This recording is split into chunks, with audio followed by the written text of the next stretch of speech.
as mayor, but as Filipino, wherein the national government continue to give security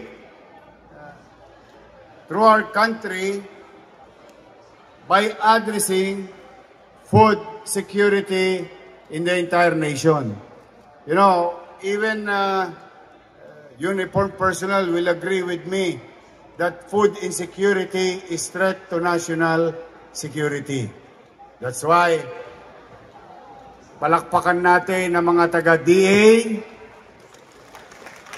ahensyang nakapaloob dito, at patuloy na tayo ay nagsasagawa ng ganitong programa upang patuloy na tulungan ang ating mga magsasaka at gumagawa ng produktong pagkain na siya namang ilalagay sa hapagkainan ng bawat kami bilang pamilyang Manileño at bawat pamilyang Pilipino.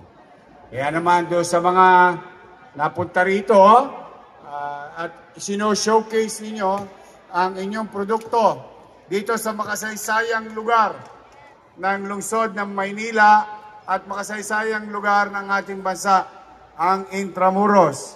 Napakagaling po ng administrador dito, si Attorney Joan ng IA. Ay malugod namin kayong tinatanggap sa lungsod ng Maynila.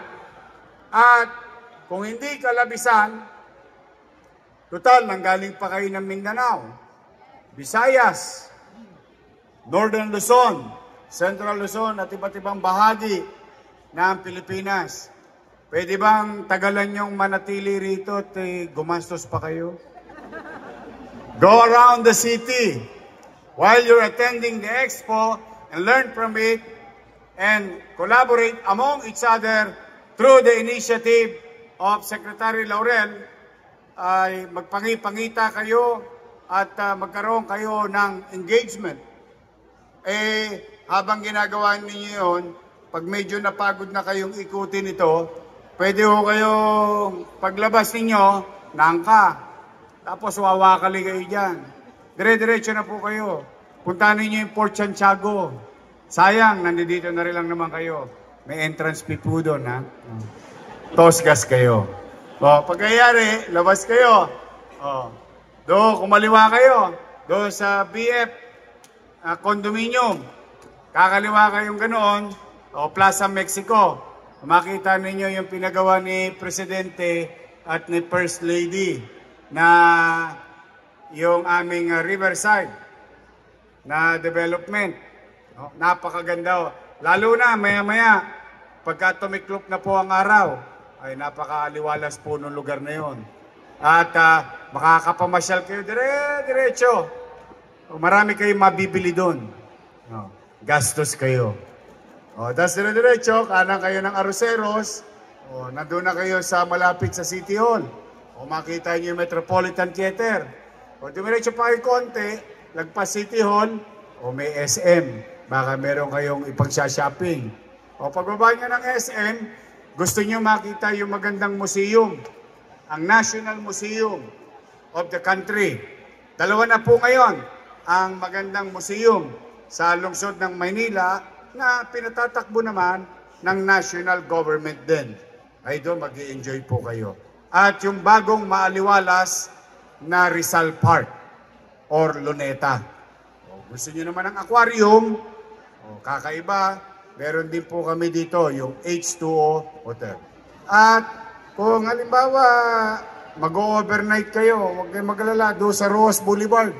Maraming hotel doon. Bayview, Diamond, and so on and so forth. Ngayon, kung gusto nyo sa makasaysayang hotel, dito na kayo sa Manila Hotel.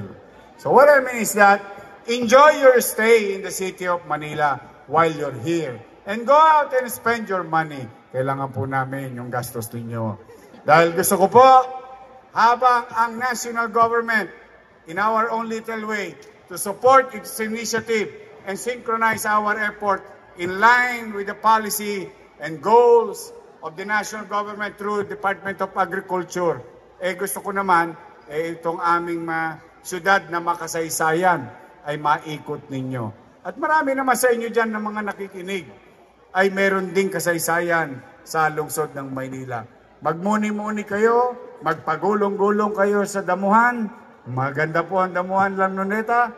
Gusto nyo na may tabing dagat, maganda ang Roas Boulevard. O kung gusto nyo naman ilog, etong Esplanade dito sa kaliwa. So, welcome po kayo sa lungsod ng Maynila. So muli sa inyong lahat na mga naparito, mula Mindanao, Visayas at buong Luzon, malugod po namin kayong tinatanggap sa lungsod ng Maynila. At maraming salamat, Department of Agriculture Family, particularly Secretary, thank you very much for bringing them here in the city of Manila. Magandang araw at pagpalain nawa kayo ng Pong May Kapal. Manila, God first. Thank you. Muli masigabong palakpakan para po